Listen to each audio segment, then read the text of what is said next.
Behind enemy lines. So nice that you just got to do it twice. We just finished one and we're going to do it again with my guy, Jake. So we got tons of stuff to talk about. And this first one is super, super spicy. We'll get into it next after this intro.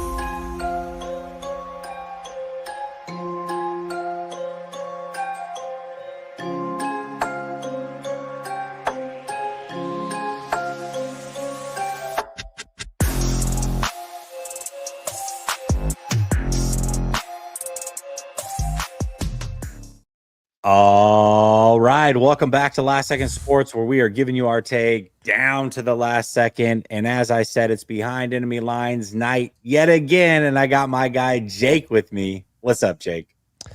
My guy, Jesse. You know, I absolutely have been dying for this since week 3 because I thought we chopped it up on just another level. You're one of my favorite, not just creators, not just people in the industry, people. Jesse, you're one of my favorite people I know. I know we haven't gotten together yet in person. We will. I'm looking forward to that NFC West Roundtable meetup in person whenever that happens. But Jesse, really appreciate you having me and excited to collab. This is not a straightforward game. I know the Rams are coming off a 44-42 win over the Buffalo Bills, but the 49ers are coming off their win as well against the Bears. So you got a division rivalry. I know I laughed in the face of this being a quote-unquote trap game, and I'll continue to do that because I think looking back at the history of this, either the 49ers blow out the Rams or it's a close game. That is just the reality of it. Yeah, man, this one's going to be super fun. And it's interesting because, my famous thing on the whole NFC West Roundtable is like stick a fork in them. So I've been bringing the fork. And I said after you guys lost to the Eagles? I think I said because it was Miami, and then it was like, well, you got to beat the Eagles. You got to make up for that one, and you didn't. And so I brought the fork in. I said it's over for you guys too. What I didn't account for is that you'd beat the Buffalo Bills. I thought that was a for sure loss. My bad. I missed out on that one. Got it a little bit wrong. But oddly enough, even if y'all lose this game, you're not out of it. In fact, you're kind of still a bit in the driver's seat because you look at that schedule from Seattle. They've got the Packers, which is a tough game. We think they're actually going to beat the Packers, but then you got the Vikings. And if they drop one of those two and the Rams can win those final 3, they would still win the division with a loss to the 49ers. So I don't think things are as important for the Rams as they are the 49ers, but still a very, very important game for both of these teams. I agree, but I would also go as far as to say this is a must win because the momentum you built, right? You're on a 2-game win streak. Recovering from the Eagles game I was at, and I think a lot of Rams fans threw the season away after that. That left a really bad taste in people's mouths. I saw the players after the game. You could tell that was lingering, but the quickest way to get over a loss is win, right? And they did that. And then they beat the Bills in a game that I didn't pick them to win, and many other, Rams people didn't pick them to win. And I loved what Rich Eisen had to say because, he brought it to me exactly the same way I would say it. Look, they're going to lose to the Bills and they're going to win out. And I'm going to take them to win the NFC West. That's how I felt. But now that they've beaten the Bills, they do have a little bit of that cushion. I don't think the Rams care about the cushion. I think they want to blow everyone out of the water the rest of the way. They have something to prove. We've seen now back-to-back games with a healthy offensive line. This is the baseline offense that we were hoping to see week 1. A lot of injuries covered that up. But if that's their offense, make no mistake about it, they're trying to unleash that on every single foe moving forward. Yeah, absolutely. Well, we have an interesting topic that we set hours and hours and hours before this actually dropped, but it's perfect timing here. I had a little Stafford and Purdy topic dialed up for us. And the reason that I had this dialed up is there's a lot of discourse on both of these quarterbacks, really. I think in some instances, both of them can be looked at as underrated. In some instances, maybe both of them could be looked at as overrated, depending on the eye of the beholder. But going perfectly with this, FanDuel went ahead and dropped their QB tiers. And I do prefer QB tiers to rankings. And the reason I do is because sometimes it is hard to decipher who's where.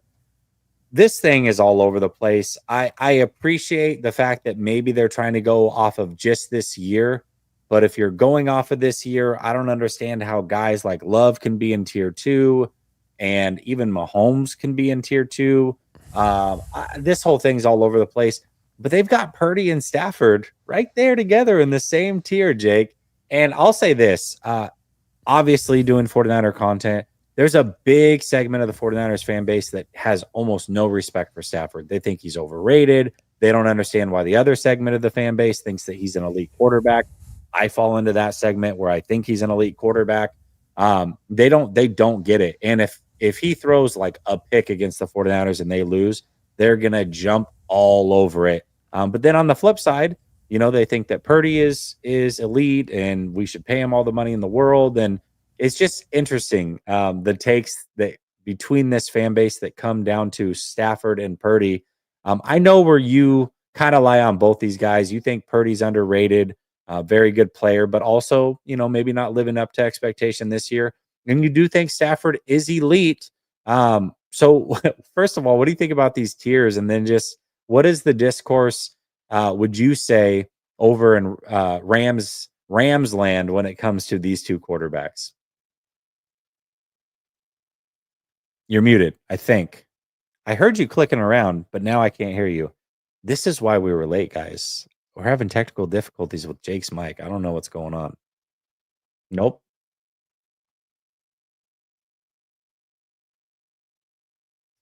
I think maybe his XLR cord is going out or something. I don't know. I'm just throwing things out there at this point. I heard you clicking a second ago. I could hear all that, and then all of a sudden it was gone. Nothing. Maybe leave and come back. Leave and come back. Okay. How about that? There it is. There it is. Okay, it's not as good. I don't have my settings and whatnot, so it's just raw. But yeah, that's fine. I'd rather just have audio than not have audio, right? Yeah, right. What's going on? Yeah. So yeah, let's talk about it, because I understand, Aaron Rodgers isn't everyone's best friend, and Kirk Cousins is kind of falling off. But we're really putting him on the same tier as Anthony Richardson? Are we serious right now? What? Jameis Winston? Jameis Winston's fun, but no. Aaron Rodgers is actually not having the worst season. Okay, let me make that very clear. He might not have the best season. He might not be Aaron Rodgers of old, but come on now. This is just a reactionary, very baity tier, and I mean, you see, I think Tua's too low. I think he should be in tier 3. I think Geno, I put Geno in tier 3 right now. I think he's having a good year. CJ Stroud, tier 3. I'm not putting him down at tier 4. I think that's an overreaction.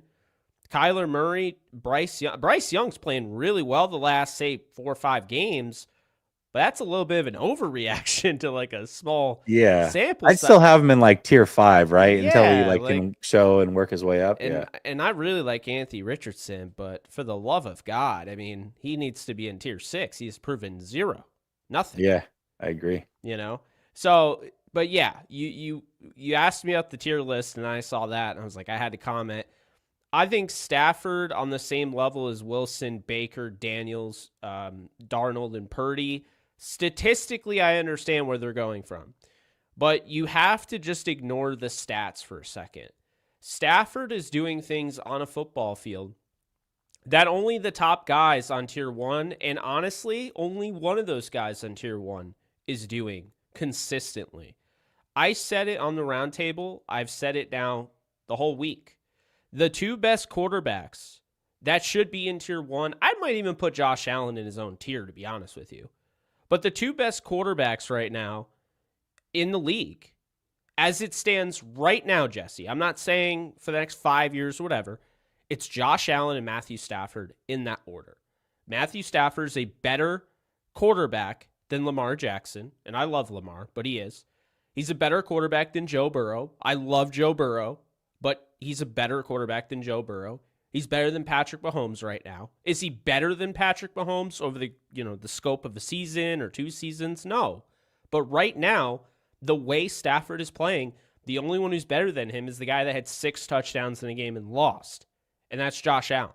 So that's how I look at it. Brock Purdy, tier 3, I don't mind that. I think some people, the one thing I wonder is, am I at the point where I've overrated Brock Purdy? Because I wasn't trying to do that. I was trying to be fair to him, and I felt like he was getting overhated. But maybe I overrated Brock Purdy. With that said, it doesn't make him a bad quarterback. I just wouldn't give $60 million to him. I can tell you that much.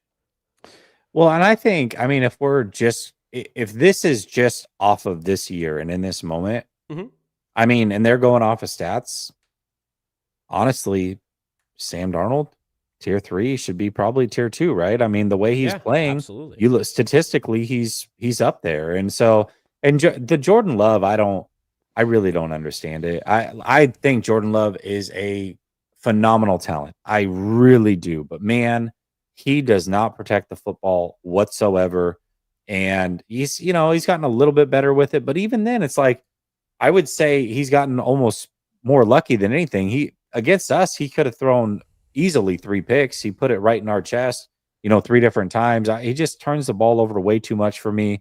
And it's not like he's making up with it with 4 or 5 touchdowns a game. Like when Josh was having his turnover season last year, he still had almost 50 total touchdowns. So it's like, okay, sure, you've got your 18 turnovers or whatever, but you've got 50 touchdowns. Like, what are you going to say to that? Yeah. But this is like, dude, this guy's turning it over in abundance right now. The hype on Jordan Love, I think, has gone way too far for me. I agree. And you touched on this last night, and I really agreed with it. I think you and I both kind of had the same vision. Like, it's going to be a close game, but Jordan Love's turnover, he's turnover prone. He is. And I think Seattle will make him pay for that. Now, doesn't mean Geno can't throw an interception back, right? I mean, it's the time of giving, we're in the holiday season.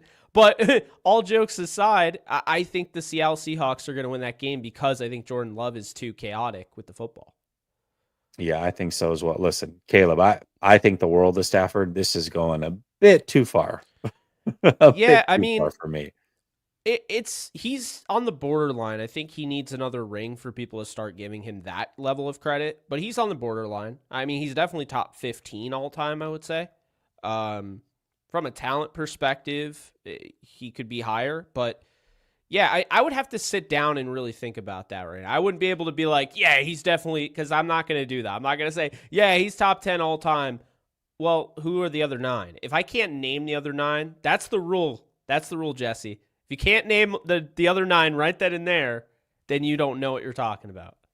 Yeah, I can. I'll give my top 10. But there's a lot of QB discourse. Can I say that there are 49er fans over the last couple of weeks that have been in my chat and other chats saying that Steve Young's overrated all of a sudden? I'm like, what? The are we doing right now? Like, are we really to this point where we're doing everything we can to like prop up Brock Purdy that we got to now say that Steve Young was overrated? Is that we've gotten that far? Like, that's where we've gotten as a fan base? What are we doing? I don't have words for that. I don't have words for that. Steve Young was incredible. And if anything, Steve Young low-key makes it, and I'm not saying either are overrated. So understand what I'm trying to say here.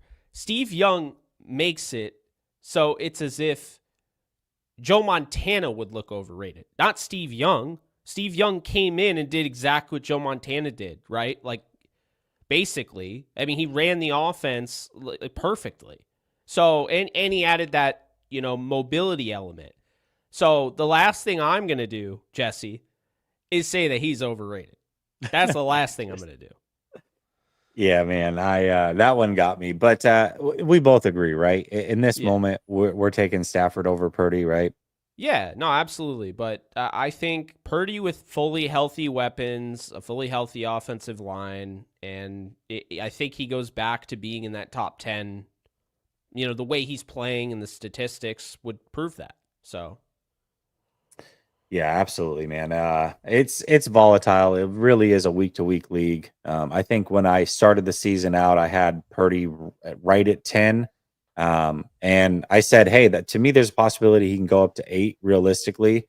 Because I Rogers and Cousins, who I had above him, I'm like, you don't know what you're going to get from them. And clearly they haven't been great, right? But then there are some other quarterbacks that have really stepped up. CJ Stroud's taken a back step this year, but you got guys that have come out of nowhere. Obviously, you've got a couple of the rookies that have played out of their minds, and it's literally a week to week league, man. And that's where we're at. And unless you've been established and put together 5, 6, 7 seasons in this league at an elite level, it's like, I mean, you're not locked for anything. this is the league we watched RG3 go from superstardom to who wears RG3, you know? Like, this is the league where we saw Colin Kaepernick do that. This is a league where, you know, we saw Cam Newton do that, right? Is CJ Stroud a one-year wonder? Probably not, but there is concern right now with him. Could be, right? There's a very real concern, and this is why when people say it, obviously people use it in a negative way, and it's almost like the obvious cop-out when you don't want to give somebody credit. Just wait until there's film on him. Just wait. I was like, you guys told me that with Brock Purdy, and he looked fine, right? Yeah. But to be fair with CJ Stroud, there's a full year of film on him, and he's not having the best year. So, yeah, I don't know. That's kind of how I see that. Yeah, that's why for me, like 3 years, and sometimes even then you can be wrong, right? You could have 3 years. There's guys, Baker Mayfield, Sam Darnold's doing it. Yeah, Geno. And a lot of times it's situation, Geno Smith. But 3 years, it's like, okay, you come in, you have your year to kind of learn the league. Sometimes you start out great, sometimes you start out slow. Then there's film on you in year 2, and then year 3 is your adjustments to their adjustments. And then that's kind of when you start to baseline out and we can figure out who you are as a player. Obviously, we can look at you as a prospect and look at your talent level and dissect that. But as an actual player, we really got to see those 3 years. And, you know, you're seeing some of those ebbs and flows for all these. I mean, I think, again, Love has all the talent in the world, but to me, he's turning the ball over too much. So let's see what it looks like next year for him. Brock Purdy's having a down year, but really this is kind of more his second year that we're into at this point. CJ Stroud, same thing. It's like you just got to see it play out. To me, I hate rushing to crown players and say that they're elite. I'm going to forecast. You know, I definitely thought that CJ Stroud could be elite. I never called him elite. And now you're seeing, like, shoot, who knows? Like, I mean, is he going to be a good quarterback? How much of that is the offensive line? Like, you really have got to look at this thing and let it play out. And Jaden Daniels is another one where it's like, man, Jaden Daniels started out great, but people were willing to just put him up above, you know, guys like Goff, who certainly don't have the talent level. But dude, how many years do you have to see this man produce in this league before you give him some freaking credit for what he's doing? Yeah. And I actually just had a tweet about that where I felt as though I have been unfair to Jared Goff in giving him credit. And I think, you know, people are like, it's funny. I got DMs like, who got to you? Who in the Rams organization got to you? No one got to me. I just honestly was rewatching some of the video I did with Grant earlier. I was like, man, I was too hard on Goff. And I think sometimes we just have these realizations, and sometimes the one that gets through your head the easiest is actually you. And I've gone back and I've watched some of my old takes, and I've been like, yeah, that's cringy. I don't feel that way anymore, you know? And I feel like my takes on Jared Goff and my view on him was borderline Skip Bayless-esque, who I believe is smarter than he shows. And I think it's all just a shtick, right? So it's like the last thing I want to do is that. So I think really just kind of looking, I did not say Montana's overrated. Do not. So I think just looking at it, you know, with Jared Goff, it's like good for him, man. You know, I'm just happy that Stafford's there. Does he have his limitations? Absolutely. But Jared Goff is doing a good job. Somebody has to quarterback that team. I think too often we get into that, oh, well, he's not supposed to be where he is. We're doing that with Sam Darnold. I'm not. I love Sam Darnold. I love watching him play. I think that guy is legit. I think he's going to stick. I think he found Kevin O'Connell at the right time, and Kevin O'Connell developed him. I think got him to a level that I don't even think he thought he could get to. I think Darnold's confidence was completely shot, and I think Kevin O'Connell got the most out of him. But, I think that's the thing, is that just because guys don't have the name, like Bo Nix, for instance, I didn't want to give him credit, right? I didn't think he'd be good. And I'm watching him the other day, and I'm like, I see why teams liked him in the first round. I didn't get it initially, but when you go from college and that college offense, Oregon offense, as you know, and then you go to the NFL and you see it translate, it's like, oh, okay. And that's your point, where now the baton has been passed to you by a Bo Nix or whoever. Now it's up to you to be objective in your analysis. And I think quite often a lot of us are just kind of like, look, I didn't like him in college. I'm not going to like him in the NFL. I think that also goes the other way. I think there are people that were so obsessed with Trevor Lawrence in college that no matter whatever Trevor Lawrence does, he's going to be a top 10 quarterback in the league for people. For me, I see a lot of flaws with his game. I always have. And I just think that more often than not, Trevor Lawrence, who was anointed as the top overall prospect, like, he's going to get a pass. But meanwhile, Sam Darnold is having I don't want to say MVP year, but he's having a fantastic year, Jesse. And it just seems like no matter what happens, right? No matter what happens, that guy's always having to prove himself. And it's like people will be rooting for him. I'm telling you this right now. Remember I said this. People will be rooting for him to fail in the playoffs just because he's not supposed to be there. Do you know what I'm talking about? I feel like if it was like, I mean, Jared Goff is kind of like that. It's just when you have these memes about guys, like, hear me out. If Daniel Jones figures it out someday, and I know people are laughing, but for real, if Daniel Jones figures it out somewhere, he's still going to go through the same thing Darnold went through, the same thing Geno goes through on a daily basis. People aren't going to look at the stats. People aren't going to watch the tape. They've already made up their minds about these guys. And I think we should just do a better job. And while I say we, I mean you and I do it, but just the people that are really quick to judge and just that first impression is it. You can't look at it like that in the NFL, man. The first impression was Jamarcus Russell was going to be the greatest thing since sliced bread. We know where that went. So, Yeah, I think Baker's another one, man. I remember when he was coming out of college, that whole draft class. I had Allen 1, Lamar 2, and then I said Baker would be out of the league in 5 years. That was my hot take. And it was almost happened. It almost happened, but low key, the Rams kind of saved him, revived him, and then sent him off to Tampa, man. And he's just done his thing. And it's like, gosh, I was not a fan of Baker at all, but dude, how can you not give him credit? It's now 2 years in a row. This thing is not a fluke. He's playing really, really good football. He's tough as nails. He's clearly matured. You just got to give him his flowers. And, I think Sam Darnold was a turnover machine early in his career. He's kind of shown to be that at times this year, but for the most part, he's been really good. And if he can put together another year next year, it's like, okay, well, at some point you gotta just say he's good, Yeah. I mean, I definitely want to see it another year before I'm fully in on it, but man, he's trending towards being pretty damn good quarterback. So I agree. And also, you can't have it both ways. You can't say, the Jets organization, the Giants organization's trash and they're the problem. Yeah. And then be like, these guys suck. And then we've now seen multiple players like a Geno Smith go and Sam Darnold go leave that organization and find success somewhere else with a better organization. There's multiple occurrences of this. Man, I think we should just have a rule like how soccer has. If you're not gonna hold your end of the bargain and be a good team, you get demoted to the minor leagues.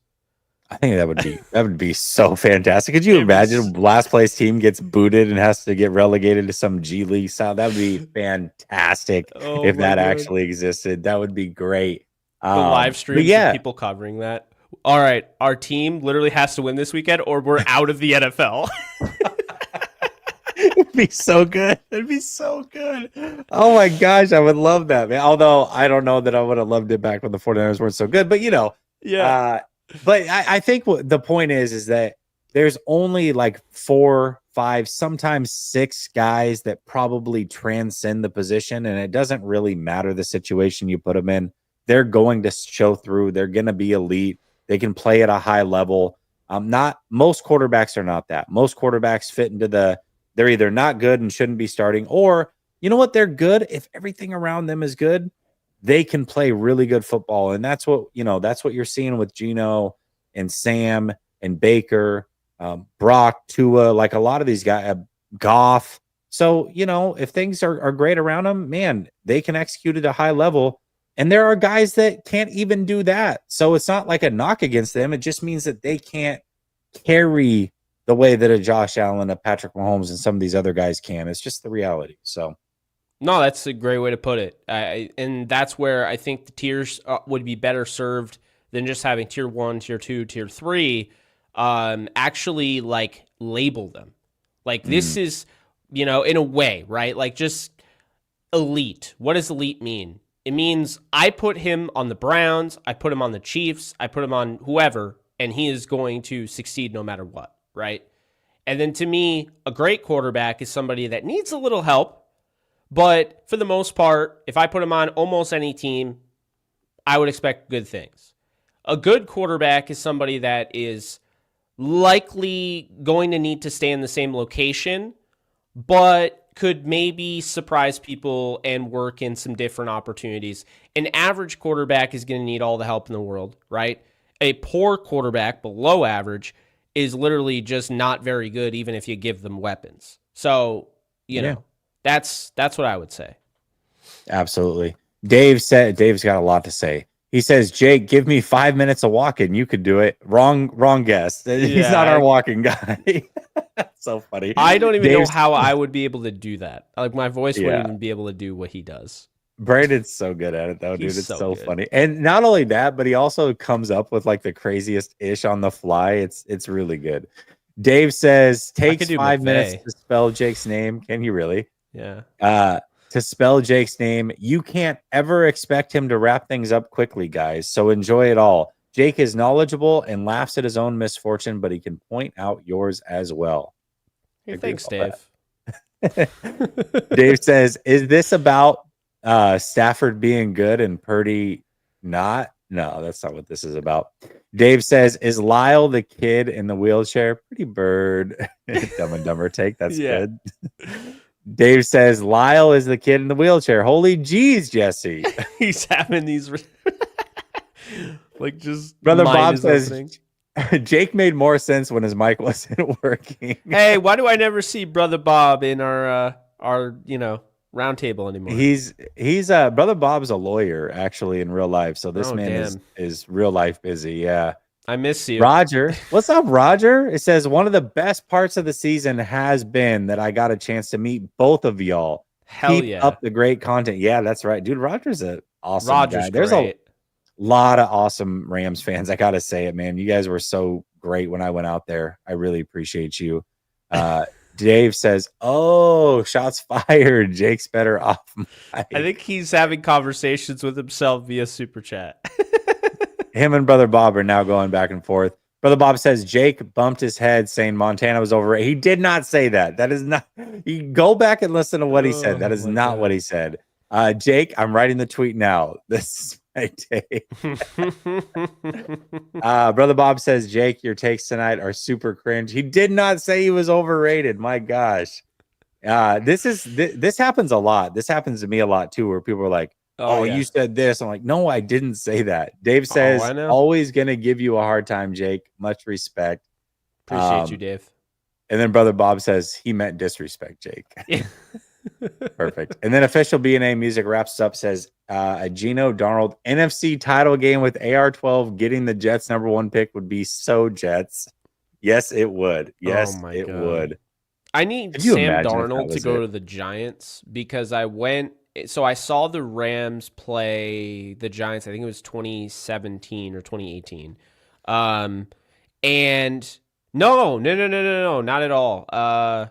It was 2017 because Darnold was the 2018 class.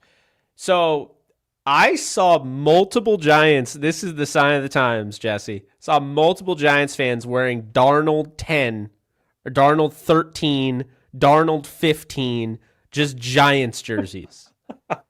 So hopefully you didn't sell it for a penny at your yard sale and you have that, because if he went to the Giants, that would be worth a little bit more than what it is right now, which is nothing because he never went there. But I don't know. That would be he could go there too. That's the crazy thing. This offseason. Yeah, and with Dable, I mean, you never know. I don't think he's a bad offensive play caller. I just don't know if he's the best head coach. You know? That's fair. That's totally fair. I felt like he was a little bit of a Josh Allen merchant, but then he came out and won Coach of the Year, and now he's kind of regressed back to the mean. I don't know. I don't know what to think about Dayball. All right, brother. Let's talk about this game though, in this matchup. Okay. Yeah. See, these are the takes right here that just get me going, man. It's like, hey, one of them has to go through Patrick Mahomes just to get to the Super Bowl. The other one doesn't have to play him until he gets to the Super Bowl. You understand like how that makes a difference? No, I know. Okay, all right. I can't do it. Anyways, since week 3, the 49ers are basically the same team. They're up and down. They're a roller coaster. They've got tons of injuries. The Rams, though, went on a slide. They went into that game on a slide. They came out of that game on a slide. And then since the bye week, man, they've hit their stride. 6-2. Matthew Stafford, 16 touchdown passes to just 4 interceptions. This looks like a completely different team. So walk me through why the Rams all of a sudden have done this now 2 years in a row where they've struggled going into the bye and then just boom, came out of that bye firing pretty much on all cylinders. You guys have beaten the Vikings, very good team. You've beaten the Buffalo Bills, obviously a very good team. Had a squirrely loss in there where you did lose to the Dolphins, but the Dolphins, since they've gotten Tua back, have been much better as well. So walk me through why the Rams have figured this thing out. Yeah, and I can tell you why it's back-to-back years because, unfortunately they've had injuries. And, I understand people are going to say the excuses, but it's the reason. I mean, Stafford is good enough to win games and get you to 6-6 with 3 of the 5 offensive linemen out, right? But the problem is eventually that does, take its toll. And last year, they really felt the loss of, first off, Cooper Kupp at no point really felt healthy throughout last year. So that hurt them. In addition to that, Kyren Williams went down for 4 games. They were 1-3 in those games, right? So their offense really just was gone when Kyren Williams went down last year. And keep in mind, Stafford gets banged up on a real stupid play. I don't know why they even threw it. I don't know if you remember against Dallas last year. They had, I think it was Tutu Atwell who threw the 2-point conversion to Stafford and he messed up his hand and then couldn't play the next week. Yeah, I forgot about that. So yeah. They had that Packers game, which obviously would have been a tough place to play anyway. Lambeau Field, middle of the season, and they don't beat the Packers. I don't think they've beaten the Packers. They haven't. They haven't beaten them since 2018 when I was there. Ty Montgomery fumbled the kickoff. But so they don't have him. They played Brett Rippon, who was terrible. Shocker. Stafford comes back. They win an ugly game against the Seahawks coming off the bye, 17-16 or whatever it was. After that, they got Kyren Williams back. That was the thing. Okay. Right now, you go in the bye. It's not great. How do you come out of it? You're 3-6. They win the first game against Seattle. Ugly. Very similar to this year, 20-15 against the Raiders. I'd call that ugly right after the bye. And then they went on a run. And what we saw is when Kyren Williams came back, he was on the field with Puka Nacua, he was on the field with Tutu Atwell, he was on the field with Cooper Kupp and Matthew Stafford. This offense just didn't really miss a beat. And then you had Demarcus Robinson, who a lot of insiders at Rams camp just kept saying, watch out for Demarcus Robinson. Number 15 is really good. He's just not getting his opportunities. I was like, okay, well, we'll see. And then all of a sudden he gets his opportunities. Now Demarcus Robinson is starting to have a huge, opportunity and taking it, in stride. And we saw that Saints game where, he really exploded. And I think they really kind of had that momentum, winning 7 of their last 8. They lose by 1 point to the Lions. I really do believe they could have gone to the Super Bowl that year. I don't know if they had the firepower to beat the Chiefs. Well, they had the firepower. I don't know if they had the defense to beat the Chiefs because they were still young. But they really had a shot, and they lose, right?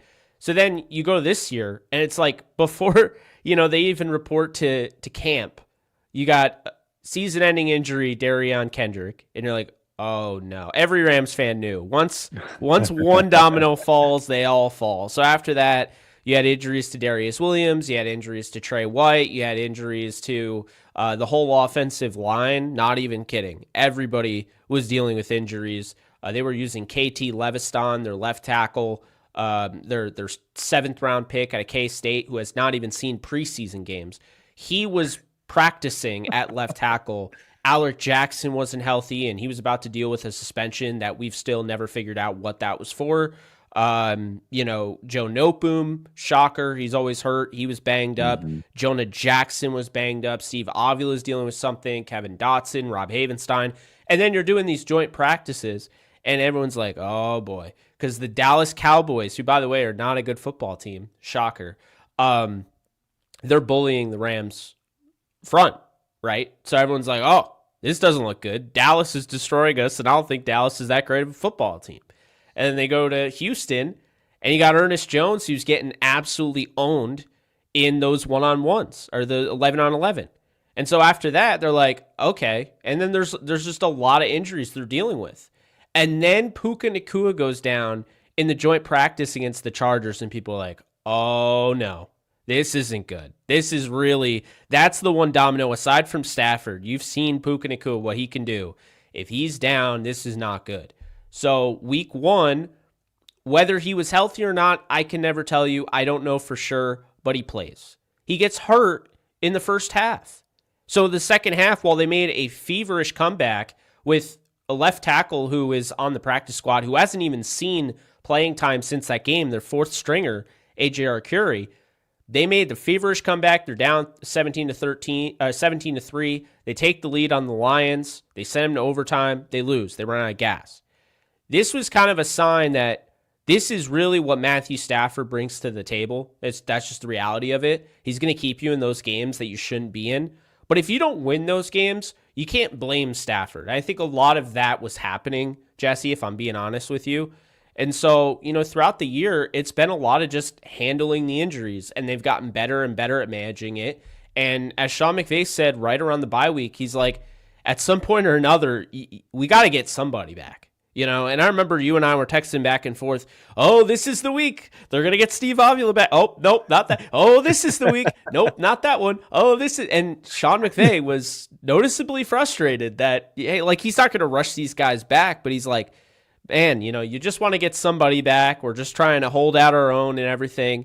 And now, the Rams have had so many injuries. A lot of people don't even know this.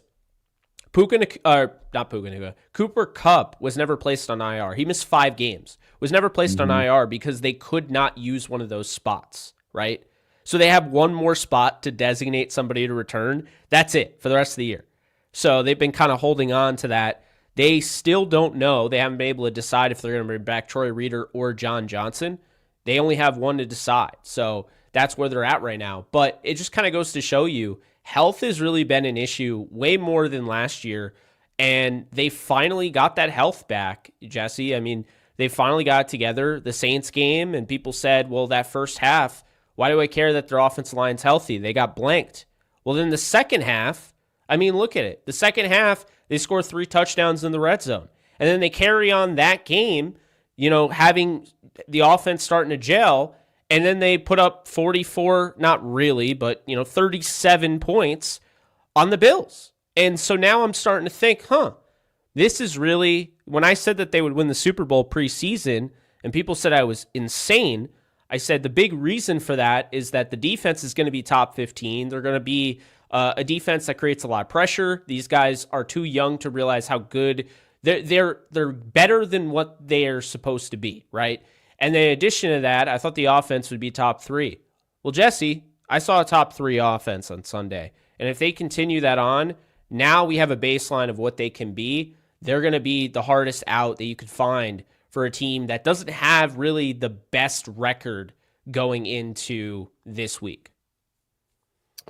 Yeah, it has been interesting to watch them kind of on their climb. I mean, definitely a lot of injuries. I know the 49ers have dealt with a lot of injuries as well. How did you feel as a Ram fan? Because this was kind of my frustration through these injuries with the 49ers is like you've got a team like the Detroit Lions who have 20 players out last week, right? They find a way to beat the Green Bay Packers. And really to me, what I admired most about that wasn't that they won, right? It's very hard to win with that many injuries. I do understand that. But injuries don't stop you from being able to scheme out of your mind, from being able to fly to the football and give full effort every single snap. And that's where I have the issue with the 49ers. It's like, man, when certain players weren't there, it's just like they would lay down and almost die. Like, oh, I guess we'll wait till they're back healthy. It's like, you can't do that. You've got to go out there and give out your best effort. And last week was infuriating, plus also liberating the fact that they won and were able to put it all together. But you're going, where the hell has this been all year? Like this scheme, these plays, I haven't seen these all year long. This effort, flying to the football, not missing tackles. Like these are the things that should not change regardless of who's on the field. Now, yes, the players aren't as good. Sometimes you can sit back and say, hey, we just had X amount of people out. That's why we lost that game. We were out talented. But you can't say that if you're not doing all the other things to lead up to that point. And that's where my frustration has been with the 49ers. Have you felt like that with the Rams, or do you feel like genuinely like effort was there?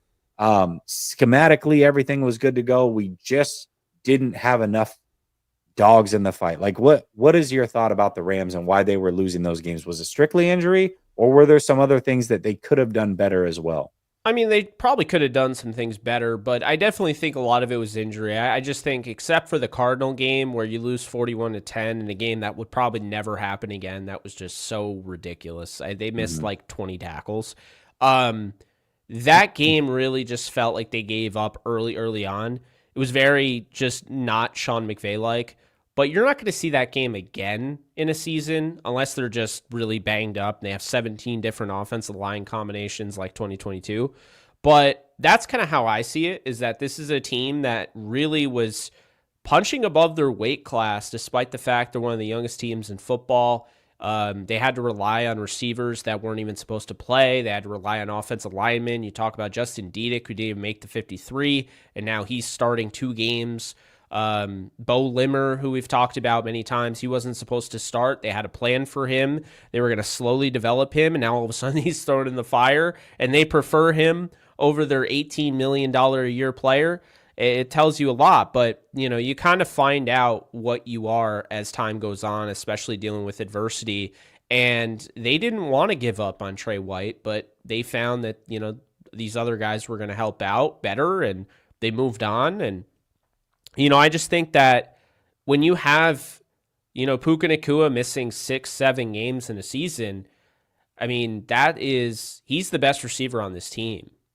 Like, let's just call it like it is. He's the best receiver on this team. I understand, Cooper Kupp is special, but Cooper Kupp isn't the Triple Crown Cooper Kupp. He's definitely taken a little bit of a step back. Can still be a 1,000-yard receiver, absolutely. I mean, Torrey Holt was a 1,000-yard receiver a little bit later on in his career as well. That happens. But at the same time, I just think right now Puka Nacua plays, and I was just talking about this with my buddy Blaine. He plays on the level of like a Hines Ward. Like everything's a car crash with him. He doesn't care. He's the most smash mouth wide receiver in the game right now. He really is. He does not care. If he has to lay his body out. He doesn't care if he's puking on the sidelines after making a touchdown grab where he's just fully extended and it's just all chest and abs hitting the ground. He doesn't care. He's going to do it. And, 6 years from now, he's probably going to play a little bit more conservative for, making a little bit more business decisions, if you will. But right now, he's having fun. He's out there. And so he gives you a chance to win any game. We saw that, in the playoff game against the Lions. No matter what you do, though, if you try to stop him, you have to stop Cooper Kupp, and then all of a sudden, Tutu Atwell becomes more dangerous, and Demarcus Robinson. But we saw when Cooper Kupp and Puka Nacua were out, Demarcus Robinson was not dangerous at all. He could not create separation. He could not get open. He could not catch. And it was really the Tutu Atwell and every now and then Jordan Whittington show for the Rams. So I just think, I understand people are going to say what they're going to say, but I think the injuries, excuses people say, it was the reason, I think, for a lot of this. I'm trying to think back. I don't know that the 49ers have faced in the 2 seasons. It's only 3 games, but I don't think they faced both Puka and Cooper at the same time. I don't think They've it's never done it yet. before. Yeah. So they didn't face either of them in week 3. Last year, they didn't face Cooper. And then they had the week 18 game where teams were resting. Yeah. Because the teams were week 18. They were resting, But right, but the first game in the season that they matched up early, I think Cooper Kupp was hurt and Puka was playing. So that's correct. Yeah. So they haven't faced them both. This will be interesting. They have parallel issues because before the season in 2023, Cooper Kupp has that, in the middle of that joint practice injury, and then Puka Nacua this year. So interesting. Yeah, that'll be really interesting. First time seeing them both on the field together. Dave says, I know Jake isn't Brandon. I just wanted some walking effort. I mean, I just don't even know how to get my voice in that way. Like I couldn't do it. Like I don't know. I could do McVay. I couldn't really talk like McVay, but I have his mannerisms down. So if you would like that, I could do that. But I you know what? I actually noticed you've switched your mic foamy out. Maybe that's why the audio issues have come. It used to be blue, Jake. I think you've jinxed yourself. I think you're just losing it, man. I think you're just losing it. It was never blue. It was always yellow. Right. Yeah. This is what is it called when this happens? The Mandela effect. Yeah. Yes. I always thought the foamy was blue. That's crazy. Yeah, no, it's definitely always been yellow. Brother Bob says, miss you too, Jake. Not your Daniel Jones may be good, Jake. Oh, come on. You never know, man. You really never know in this league. Alex with 2 X's says, while nobody holds a candle to Pierogi guy's walking impersonation, I will say Jake does a halfway decent McVay.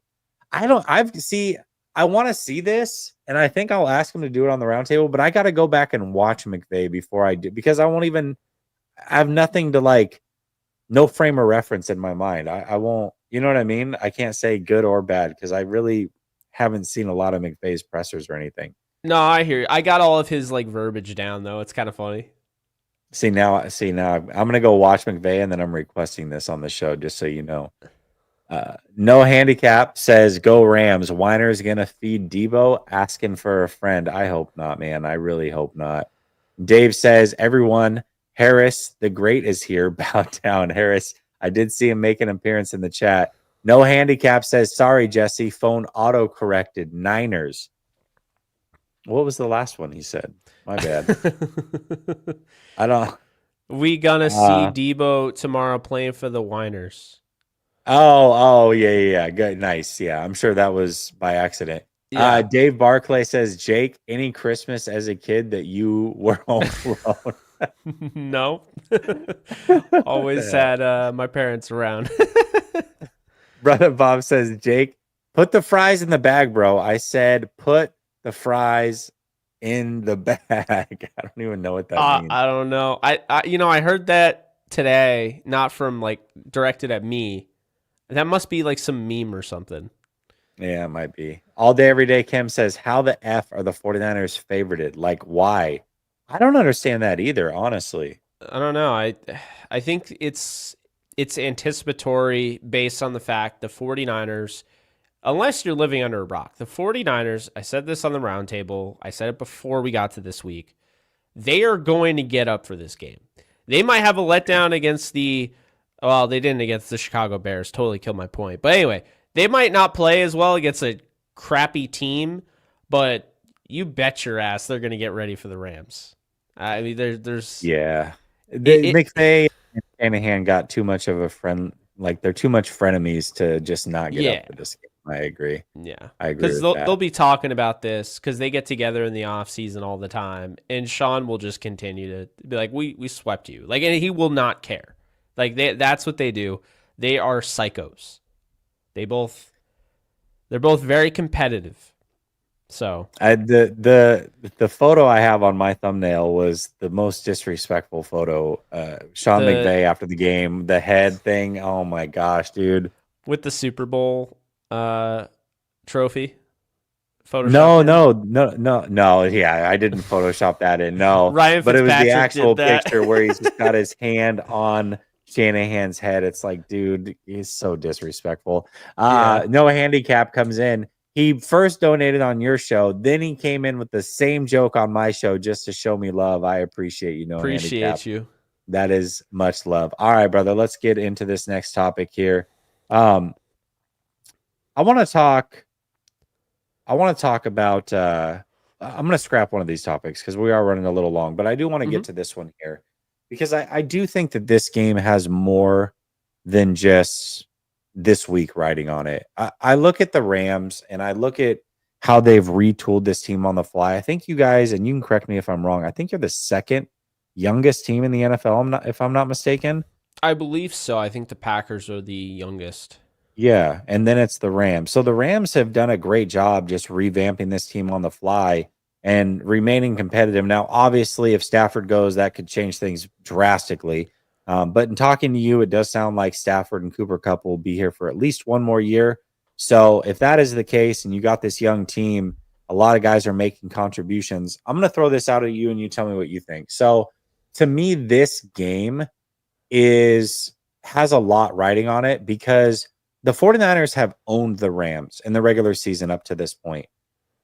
But slowly but surely, this Rams team has had so much turnover at such a quick rate that these players on the Rams have not been a part of that, a lot of them. They're not a part of the 49ers owning the Rams. And because of that, obviously the week 18 game, players were sat, Rams won, whatever. The beginning, week 4, week 2, something like that last year, the 49ers won. But this year, the Rams won. And if the Rams sweep the 49ers, most of these players only know owning the 49ers. And so now you look into next year and how the division might play out. And it's like, well, yeah, we used to be able to say, we just beat the Rams. That's what we do. But now all of a sudden, if you lose this one, that's 3 straight regular season losses. Although the week 18 one, you can say, players were being sat, whatever. But that would be 3 straight losses nonetheless to the Rams. And I think for a young team, as they're building their confidence in this division, that could be really bad for the 49ers, even going into next year. Do you think I'm off my rocker? Like, am I just looking way too far into this thing, or do you kind of see it that way as well? No, I think it would be bad because you're essentially, if the Rams win this, you're teaching this young group of guys on both sides. One, that the Rams are to be feared. And on the Rams side, you're teaching them, like, we own the Niners. That's what happens when you have these newcomers come in. Like, Puka Nacua didn't even know 3 weeks ago what division he was playing in. It's so funny. It's the funniest thing I've ever heard. So wild to me. He didn't know that the 49ers were in it. He didn't know, right? So it's almost like, ignorance is bliss, if you will. And I mean, all Puka Nacua knows is that this team is 2-1 in his time playing against the 49ers. He does not know the other stuff. And really, I don't think too many fans understand a lot of these guys. If you interview these prospects coming out, a lot of them don't even watch the game. This is just a job. This is just a passion. But it's not like Jesse and I. Like, they literally do not watch football. They don't watch the NFL. I've asked people, like prospects, pretty decent name prospects, what player did you model your game after, if any? Like, I didn't watch the NFL. Like, it's you have to understand they come from a different place. Yeah, it's a whole different ball game when you're sitting there every single day and all you're thinking about is making that NFL money, getting to the NFL, taking the steps. You got cameras in your face now, NIL. It's just these they're humans just like you and I, but they live completely different lifestyles. And I mean, these are the upper echelon of the sport. Like whether you want to admit it or not, okay, that player you might say is trash. Well, he's in the NFL. So he's one of the best in the world at what he does. Yeah, it's interesting to me. I'm looking at this Rams team and it's a whole different Rams team. And the 49ers, quite frankly, they're going to be different next year too, you know? I mean, I don't know.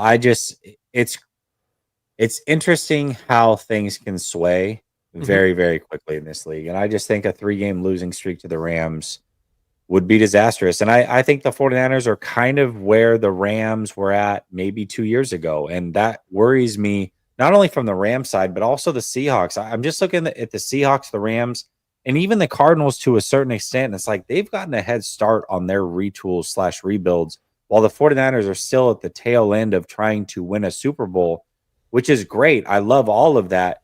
But they've hung on seemingly a year too long. And now they've got to go retool on the fly while these other teams are a year, maybe 2 years ahead of them in that process.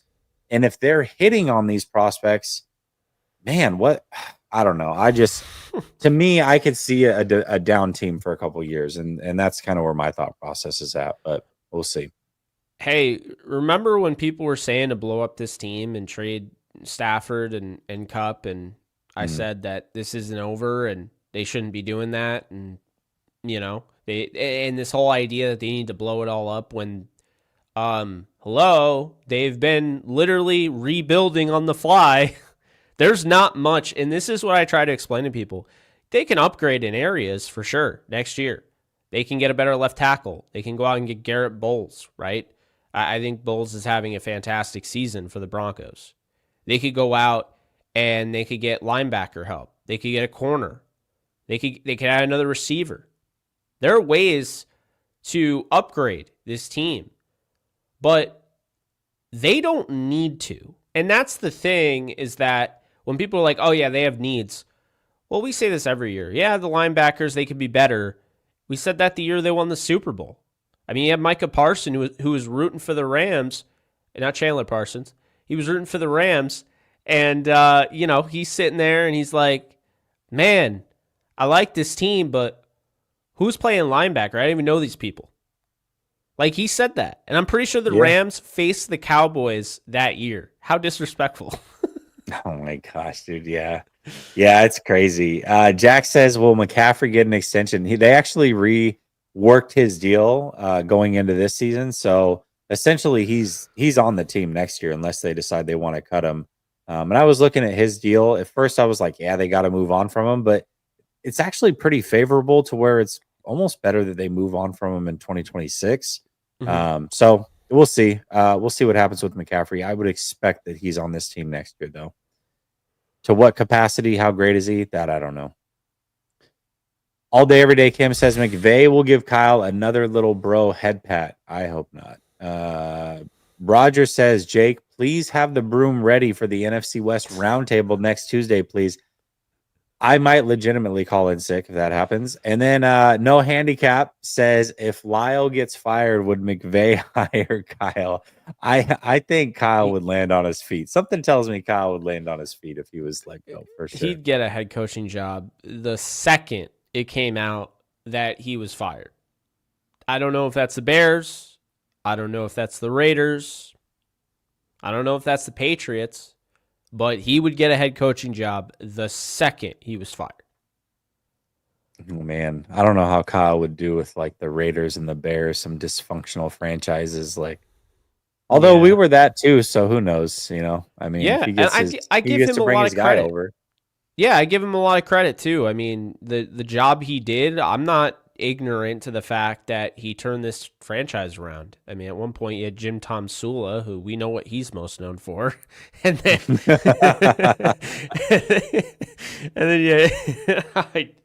it's done. There's no way I can even move on with that comment.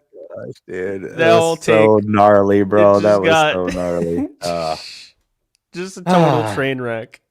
I tried. Hell of a defensive line coach, though. You're right. Yeah. At Jim Tomzula, right?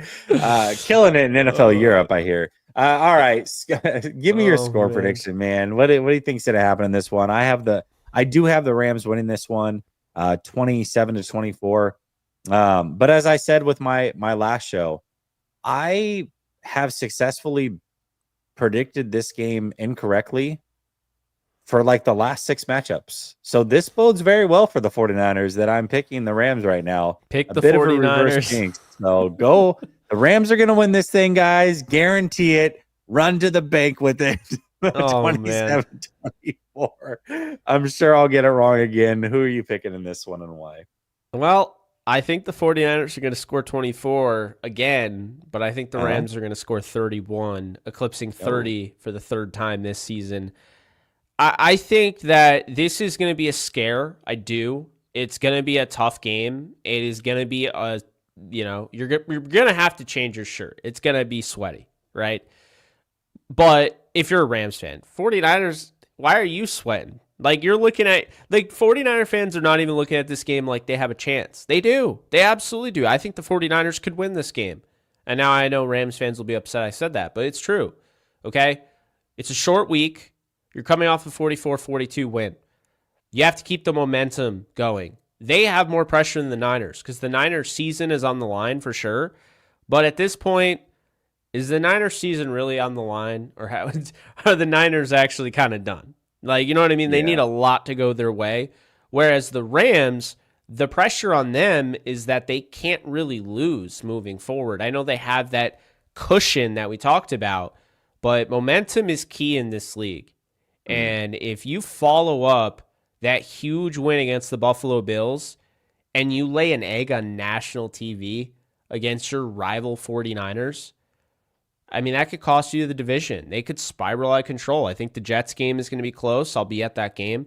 I'm telling you right now, if that Jets game is just like the freaking Giants game was last year that I was at, 26-25, wouldn't surprise me. I wouldn't be surprised. The Cardinals, I think the Rams are going to probably roll over the Cardinals, if I'm being honest with you. Yeah, the Cardinals are just falling apart, man.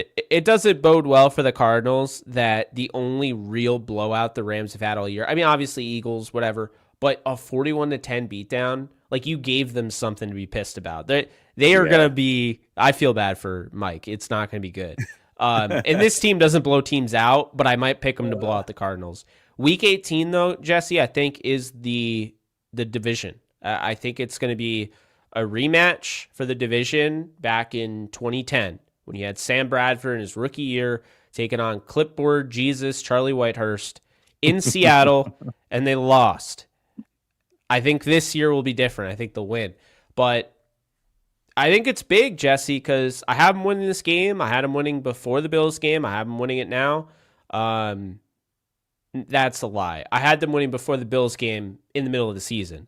Before the season happened, I had them losing both of these games because I thought it was like, you're going to have a physical Bills team, and then you go on the road Thursday night. It's not a great matchup. But look, I think right now the Rams are clearly the better team. 49ers don't have Christian McCaffrey or Jordan Mason. That, to me, is kind of holding me back from thinking that they're going to win. But I think they could win, and I think it's going to be a tough one, 31-24. I think it'll be fun. It'll be a good game. Nobody in the, nobody at Amazon Prime is going to be upset with the product on the field on Thursday. I don't think so. I don't think so either. I think this is going to be a really, really good game. I could see it going either way. Spidey G says, Jesse, there's no way you picked the Rams week 2 of 2023. No, you're right about that. I am going back to the season prior, though, where I was 0-3 picking that matchup. Remember, they played in the playoffs that year, NFC Championship. All 3 games I was wrong on. Last year, I'm certain I would have picked the 49ers early in the season. I think I picked them every single game. So I was technically wrong week 18. And then this year, I thought they would beat the Rams. So I was wrong again. So I've been wrong more often than not with this game. So it bodes well that I'm picking the Rams. You should actually feel good about this. You should. Yeah, Not you, Jake. You, Jake, should not. The Yeah, chat, though, my chat should feel good about this. I picked against him. What was it, week 3? I think I think I picked. You did. You I picked the did. Niners to win. Yeah, you picked the Niners to win. Yeah, I did. All day, every day. Kim says it helped Kyle a ton having John instead of a GM. Oh, yeah, because he's saying we were talking about bad franchises. So they're saying, Kyle had his choice of GM and was able to kind of run the show. I agree. That's Big true. John says the 69ers don't even have a run game. It's over.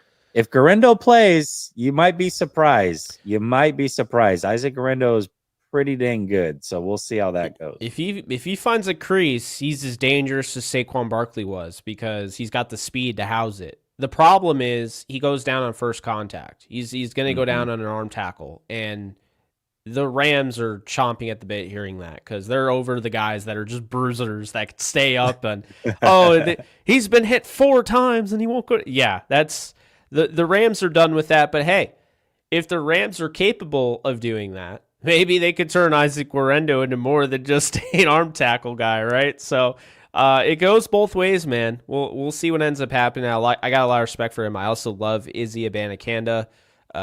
He should be playing. I mean, he's a really good player, and unfortunately, the Jets just had all these guys. They had an influx I don't know why they drafted 2 running backs after drafting Breece Hall, and Izzy, but is what it is. Yeah, it doesn't make a lot of sense. Although I like Allen. I think that was a good pick. Me too. Dave Barclay says, I told Jesse every week our losses until the Bucs game. That is true. You were on point picking our losses. All right, Jake. Thank you as always for joining me, man. Always a great show. This is a quick turnaround week, man.